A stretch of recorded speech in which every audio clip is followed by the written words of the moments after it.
Hi friends, I've got a new story for you today. This one is called Mr. Large in Charge, and we're going to find out what happens when Mrs. Large takes the day off. I can't imagine the craziness. Here we go.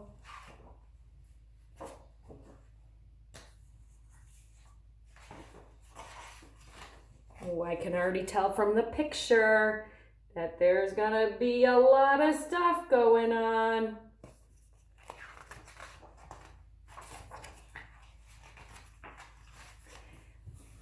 Mrs. Large opened one eye and peered out at the morning.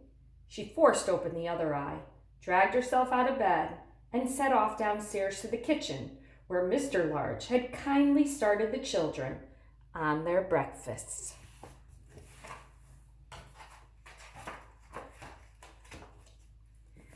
"You look awful, dear," said Mr. Large. "Don't say that to Mommy," said Laura indignantly.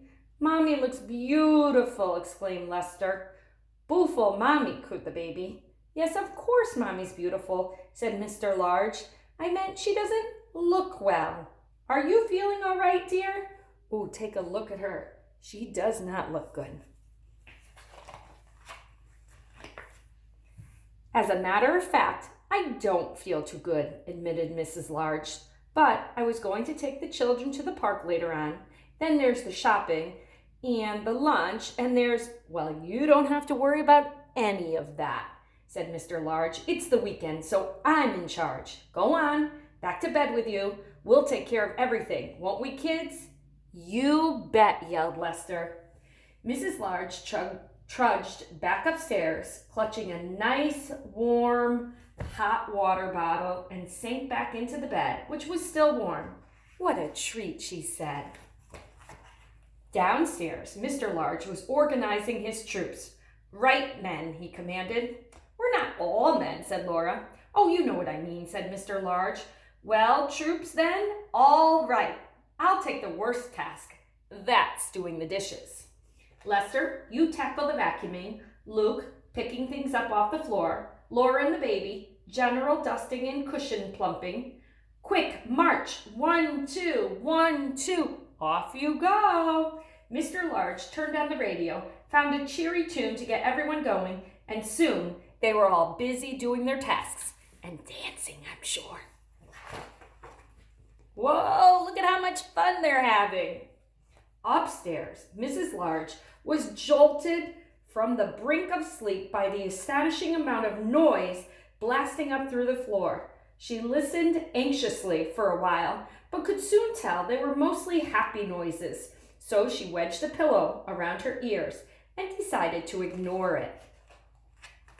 Mrs. Large had just drifted off to sleep when she was startled awake by the baby, who was giving her a thorough dusting. "Sorry, Mom," yelled Laura, rushing in and grabbing the baby. The baby began to scream and hung onto the covers so that they both fell over backward. Ooh, Mrs. Large is not looking too happy right now. "This isn't proving very restful, Laura," said Mrs. Large crossly, as Laura disentangled herself and the baby and attempted to bundle the covers back onto the bed. "Mommy Huggy," screamed the baby. "Want my mommy? Big Huggy now!" Laura stuffed the baby under her arm and wrestled her out the door. "Don't worry, Mom," she called as she closed the door behind them. "I'll take her down to Dad." "Don't want Dad," bellowed the baby. "Want Mom. Want my mommy." I bet you all have felt that way too. Mrs. Large rearranged the mangled covers and snuggled down, feeling decidedly jangled. Suddenly, there was an almighty crunch from downstairs, and the vacuum stopped abruptly.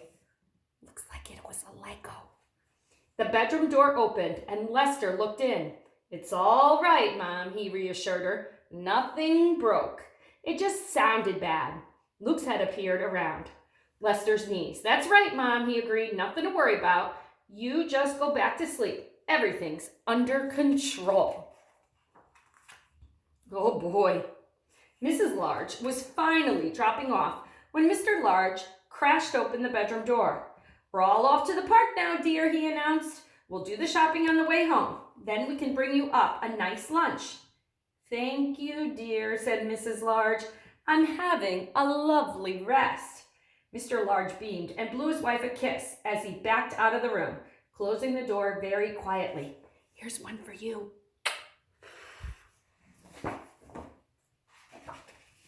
At last, Mrs. Large dozed off. What seemed like 5 minutes later, she was awoken by a smell of burning. Just then, Laura put her head around the door. "Dad says not to worry about the smell," she said. "He's getting lunch, and he wants to know if you'd like some." "What exactly is it?"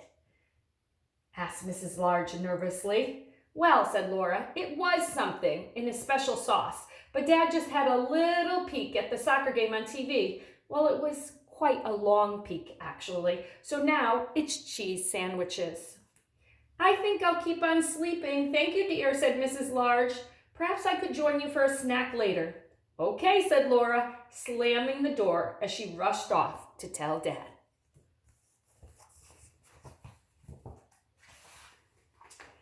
Mrs. Large closed her eyes and tried to relax. What seemed like 3 seconds later, the door crashed open again, and all the children came charging in. "We're going to play soccer with Dad," yelled Lester.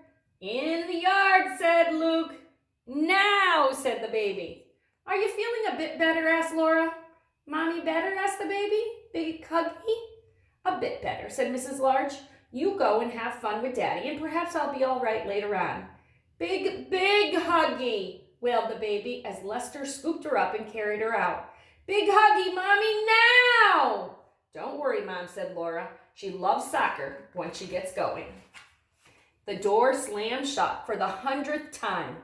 Mrs. Large winced and slithered down under the covers. Joyful sounds came drifting in from the yard, and Mrs. Large smiled contentedly. "Oh, look, she looks so relaxed now, and they're all having such a great time." 5 minutes later, Lester burst into the bedroom. "Dad wants to know where the bandages are," he yelled. "Don't worry, Mom, it's not the baby. Dad tripped over the rake." "They're on top of the bathroom cabinet," said Mrs. Large weakly. After a while, the door opened again, and Mr. Large came in carrying a tray laden with food. The children sneaked in behind him and lurked. The baby didn't lurk for long. She climbed grimly onto the bed and clasped her mother around the neck. "Big huggy," she crooned. "Everyone out," ordered Mr. Large. "Let Mommy have her rest now. She's not well today." Mrs. Large heaved herself into a sitting position and patted the covers. "That's all right, dear," she said. "I've had a very restful day, and I'm feeling much better now. Why don't you all join me for a snack?" "Well, if you're sure," said Mrs. Large, and everyone piled onto the bed to tell Mrs. Large all about the day she missed. The end. Look at, they're all exhausted, and she's wide awake now. Oh, back to the craziness. I hope you enjoyed that story, and I hope all the moms out there have a great Mother's Day. I know you can relate with Mrs. Large. Talk to you later. Bye-bye.